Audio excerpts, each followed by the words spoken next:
कहानी का नाम सूर्यास्त की छाया। शैली फैंटेसी, रोमांच, प्रेम कथा। अध्याय 1, राज्य अरावन का परिचय। कहानी की शुरुआत होती है एक अद्भुत राज्य अरावन से। ये राज्य पहाड़ों, झीलों और रहस्यमयी जंगलों से घिरा हुआ है। यहाँ के लोग खुशहाल जीवन व्यतीत कर रहे हैं, लेकिन सबको एक पुरानी भविष्यवाणी का भय सताता है। इस राज्य का हर कोना अनूठी विशेषताओं से भरा हुआ है। महल के उत्तर में फैला अम्रवन जंगल, जहाँ दुर्लभ जड़ी बूटियां और रहस्यमयी प्राणी रहते हैं। दक्षिण में स्थित स्वर्ण सरोवर, जिसकी जलधाराएं सूर्य की किरणों में सोने जैसी चमकती है। राजमहल के भीतर का दृश्य भी भव्य है। संगमरमर की दीवारों पर सुंदर चित्रकारी, विशाल कक्षों में झूमर की रोशनी और एक रहस्यमयी कक्ष जिसे केवल राजा और ऋषियों को देखने की अनुमति थी। इसी कक्ष में एक प्राचीन ग्रंथ सुरक्षित रखा गया था, जिसमें राज्य के अतीत, भविष्यवाणियों और रहस्यों का वर्णन था। वृद्ध ऋषि वशिष्ठ ने वर्षों पहले एक भविष्यवाणी की थी कि जब काले चंद्रमा की रात आएगी, तब एक दुष्ट जादूगर राज्य को अंधकार में डुबो देगा। केवल एक विशेष योद्धा, जिसे सूर्यास्त की छाया कहा जाता है, उसे रोक सकेगा। लेकिन इस योद्धा को बनने के लिए प्रेम और त्याग की अग्नि परीक्षा से गुजरना होगा। अध्याय 2, नायक और नायिका का परिचय। विहान राजमहल में जन्मा एक बहादुर और कुशल योद्धा है। वह बचपन से ही तलवारबाजी, घुड़सवारी और युद्धकला में निपुण है। लेकिन उसके दिल में हमेशा एक अनजानी बेचैनी रहती है, मानो उसकी नियति उससे कुछ और चाहती हो। राजमहल में उसका जीवन सुविधाओं से भरा था, लेकिन वह हमेशा महल की चारदीवारी से बाहर की दुनिया को देखने की इच्छा रखता था। एक दिन अपने गुरु आचार्य वरुण से उसने पूछा, क्या केवल राजमहल में रहकर मैं एक सच्चा योद्धा बन सकता हूँ?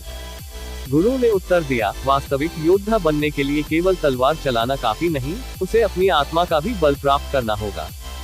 दूसरी ओर एक छोटे गांव में अवनी नाम की लड़की रहती है, जो रहस्यमयी शक्तियों से युक्त है। वो पेड़ों, पक्षियों और प्रकृति से बात कर सकती है। उसकी माँ एक वैद्य थी और लोगों का उपचार करती थी, लेकिन अवनी की असली पहचान उसके खुद से भी छिपी थी। उसका गांव चंद्रपुर अरावन राज्य की सीमा पर था और यहाँ के लोग प्रकृति की पूजा करते थे। अवनी की विशेष शक्ति धीरे धीरे बढ़ने लगी थी और कई बार उसने महसूस किया कि उसके आसपास कुछ अदृश्य शक्तियां उसकी रक्षा कर रही हैं। अध्याय 3, संकट का आगमन। एक रात आसमान में काले चंद्रमा का उदय होता है।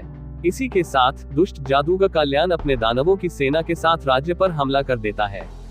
उसकी ताकत इतनी अधिक थी कि महल की दीवारें भी उसके जादू से दरकने लगी।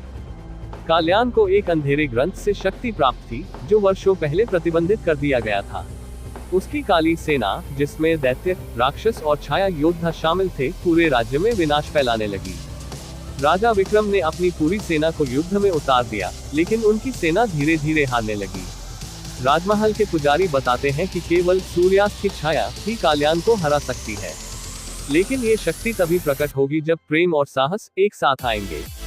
अध्याय 4, यात्रा की शुरुआत। विहान को ज्ञात होता है कि राज्य को बचाने के लिए उसे 5 दिव्य रत्नों को इकट्ठा करना होगा, जो राज्य के अलग अलग हिस्सों में छिपे हैं। इन रत्नों से एक दिव्य शक्ति जागृत होगी, जिससे काल्यान का अंत किया जा सकेगा। इसी यात्रा के दौरान उसकी मुलाकात अवनी से होती है। पहले तो दोनों एक दूसरे से झगड़ते हैं, क्योंकि उनके विचार अलग अलग होते हैं। विहान को लगता है कि ताकत से सब कुछ जीता जा सकता है, जबकि अवनी मानती है कि युद्ध से अधिक महत्वपूर्ण है समझदारी और सहृदयता। धीरे धीरे उन्हें एहसास होता है कि उनकी राहें एक ही मंजिल की ओर जाती है। अध्याय 5, पहला रत्न, जल की आत्मा। पहला रत्न, जल की आत्मा, समुद्र के बीच एक रहस्यमयी मंदिर में छिपा है। लेकिन इसे प्राप्त करने के लिए उन्हें विशाल जल दैत्य वरुणासुर से लड़ना होगा।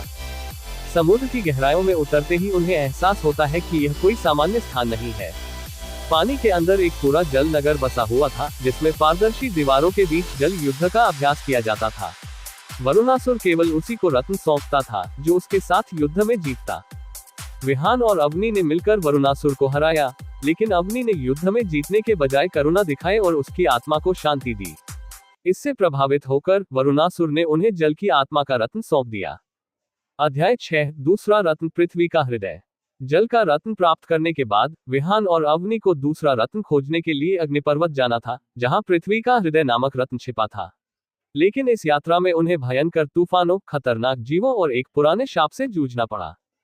इस पर्वत पर रहने वाले एक पुराने ऋषि ने बताया कि यह रत्न केवल वही प्राप्त कर सकता है जो अपने अंदर के डर को हरा सके। अवनी को अपने अतीत के अंधेरे से जूझना पड़ा और विहान को अपने अभिमान को त्यागना पड़ा। तब जाकर वे पृथ्वी का हृदय प्राप्त कर सके।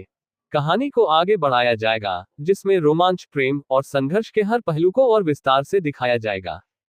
जरूर, मैं यहाँ चैट में ही कहानी को और आगे बढ़ाता हूँ। अध्याय 7, तीसरा रत्न, अग्नि की ज्वाला। विहान और अवनी के पास अब दो दिव्य रत्न थे, जल की आत्मा और पृथ्वी का हृदय। अगला रत्न अग्नि की ज्वाला था, जो रक्तमणि गुफा में छिपा था।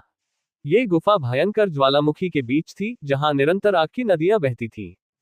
जैसे ही वे गुफा में प्रवेश करते हैं, तापमान असहनीय हो जाता है।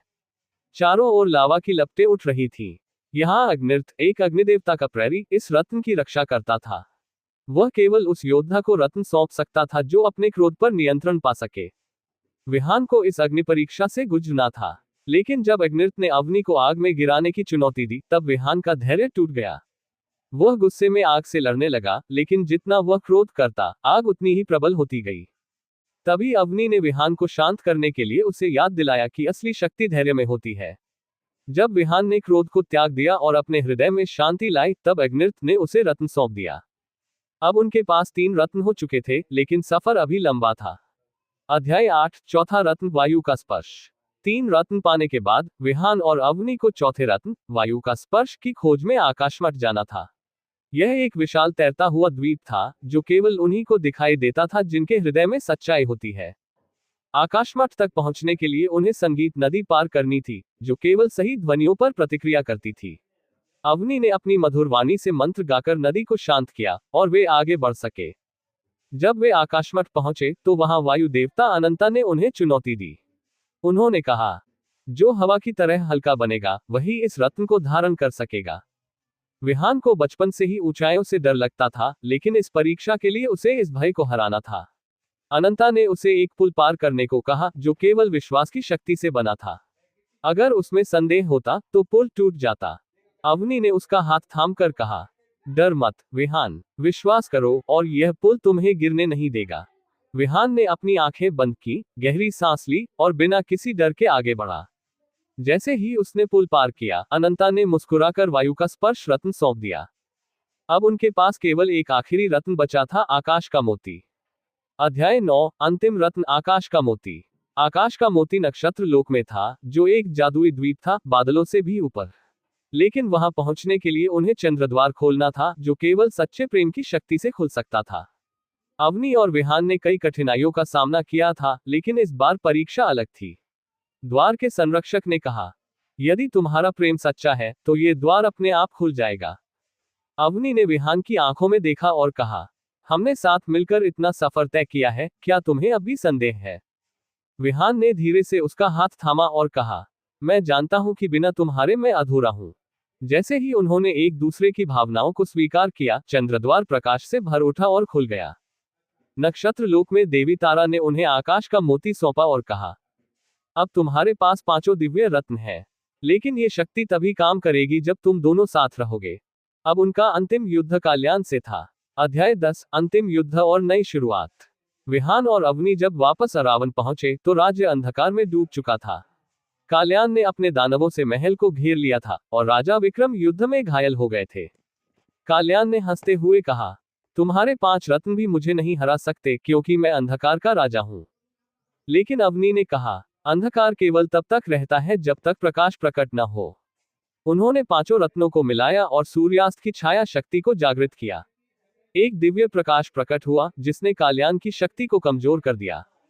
विहान और अवनी ने मिलकर काल्यान को हराया और उसे अंधकार के लोक में कैद कर दिया। राज्य में फिर से प्रकाश लौट आया।